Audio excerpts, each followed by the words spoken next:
Jeudi 4 mars 2021, première destination, le Sénégal avec le Sud Quotidien. Il y est fait état de l'affaire Sweet Beauty. Dakar, sens dessus-dessous, nous dit le journal. Et le Témoin quotidien de renchérir, Sonko en garde à vue. Et de 3 pour Macky. Audition avortée de Sonko, arrêté et placé en garde à vue. Tribune évoque des heurts de révolte. Dakar, Ziguinchor, Saint-Louis, Diourbel et Bignona.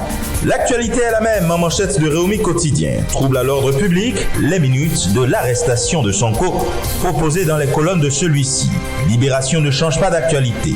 De l'accusation de viol à celle de trouble à l'ordre public, interrogé sous le régime de la garde à vue hier, Sonko garde le silence, même sur son identité. Les choses sont pareilles avec le quotidien.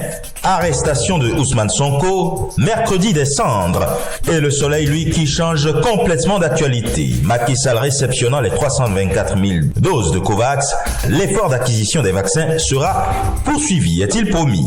Comme s'il s'était passé le mot, au Bénin également, on parle de l'arrestation d'une opposante. Après un meeting de l'opposition hier à Porto Novo, Rekia Madougou interpellé par la police nous apprend fraternité.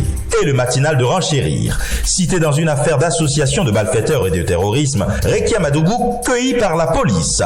Présidentielle 2021 avec le potentiel, Bertin Korovi étale les erreurs fatales de l'opposition. Le journal propose l'intégralité de son interview dans ses colonnes. Spécimen du bulletin unique du scrutin présidentiel du 11 avril 2021. Pour 4 vérités, les candidats font des observations à la Commission électorale nationale autonome, la Sénat. Dans sa livraison du jour, La Nation écrit modèle de bulletin unique pour la présidentielle de 2021, les suggestions des 3 duos candidats. En Côte d'Ivoire, le bélier intrépide s'intéresse aux législatives du 6 mars prochain. La commission électorale indépendante a l'épreuve de la transparence.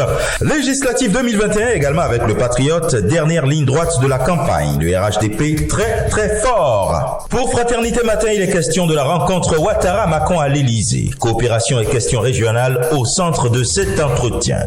Au Burkina Faso, le quotidien L'Information pour tous lutte contre l'importation frauduleuse des produits avariés dans le pays. Plus de 600 kg de poulet de chair saisis et incinérés, apprend le journal. Alors qu'au Togo avec Liberté, il est question de litige foncier impliquant un officier supérieur des forces armées territoriales. Et le journal rapporte que des familles ont été mises à la rue pour une affaire encore pendante à la justice. Agir vite, c'est ce qu'on lit en manchette du quotidien L'Union. Nous sommes au Gabon. En partie occulté par le début de la 5e législature au Sénat voisin, la rentrée à l'Assemblée nationale a pourtant offert à son président Faustin Bokobi l'occasion de presser le gouvernement comme tétanisé par l'ampleur de la crise sanitaire et l'étroitesse de sa marge de manœuvre, d'agir sans délai et donc d'en finir avec ce décalage entre attente pressante des Gabonais et lenteur dans son action. Et enfin en Afrique du Nord, le quotidien chérifien Le Matin dit qu'après l'adoption mardi en plénière de 2 projets de loi organiques relatifs aux élections, l'amendement du projet de loi organique relatif à la Chambre des représentants met à mal la cohésion de la majorité gouvernementale. Et ce sera tout pour aujourd'hui. Mais encore, prudence, vigilance et surtout, n'oubliez pas les gestes barrières. À demain.